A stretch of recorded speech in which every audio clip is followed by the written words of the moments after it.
বিধায়কের হস্তক্ষেপে রক্ষা পেল পুকুর। উপপ্রধানের দাদার বিরুদ্ধে চাঞ্চল্যকর অভিযোগ। হুগলির দেবানন্দপুর গ্রাম পঞ্চায়েতের মানুষপুরে বেআইনিভাবে একটি পুকুর ভরাটের অভিযোগ ঘিরে উত্তাল এলাকা। অভিযোগ, পুকুর ভরাটের পেছনে রয়েছেন পঞ্চায়েতের উপপ্রধান পীযূষ ধরের দাদা পিন্টু ধর। খবর পেয়ে সরাসরি ঘটনাস্থলে পৌঁছন বিধায়ক। মাটি ফেলার সময় এক ব্যক্তিকে হাতে নাতে ধরে পুলিশে দেন তিনি। বিধায়ক জানান, উপপ্রধানের দাদা হোক বা যেই হোক, বেআইনি কাজ বরদাস্ত করা হবে না। তিনি প্রশ্ন তোলেন, পঞ্চায়েত প্রধান উপপ্রধান সদস্যরা কি করছেন? বিধায়ক আরো বলেন, জমি ও গাছ মাফিয়াদের বিরুদ্ধে কঠোর ব্যবস্থা নেওয়া হবে। ঘটনাটি সামনে আসতেই চাঞ্চল্য ছড়িয়েছে এলাকায় এবং পঞ্চায়েত রাজনীতিতে শুরু হয়েছে তীব্র বিতর্ক। স্থানীয়রা বিধায়কের ভূমিকার প্রশংসা করেছেন। বলুন, দেখুন আমার কাছে মোবাইলে ডাটা পাঠিয়েছে, একদম পর্চা দিয়ে ভিডিও করে পাঠিয়েছে। আমি যদি না আসি, এরা তো আপনাদেরই বলবে যে এমএলএকে দিলাম, এমএলএ পারফেক্ট।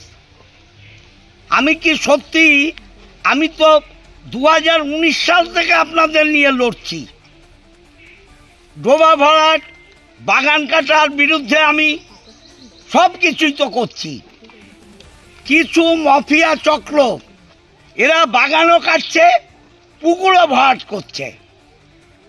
আর এলাকার মানুষ বারবার বলছি আমাকে খবর দিন, খবর দিচ্ছে দেরি করে।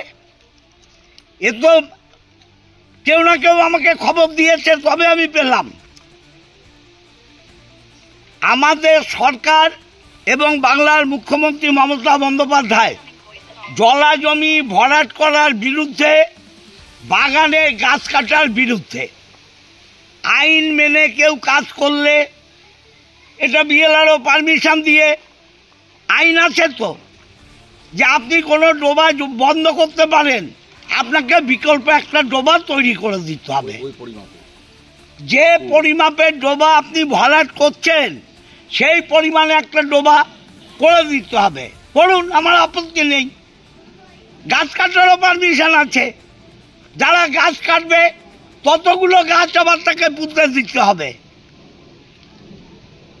কিন্তু বেআইনিভাবে লুকিয়ে চুরিয়ে, গায়ের জোরে দাদাগিরি করে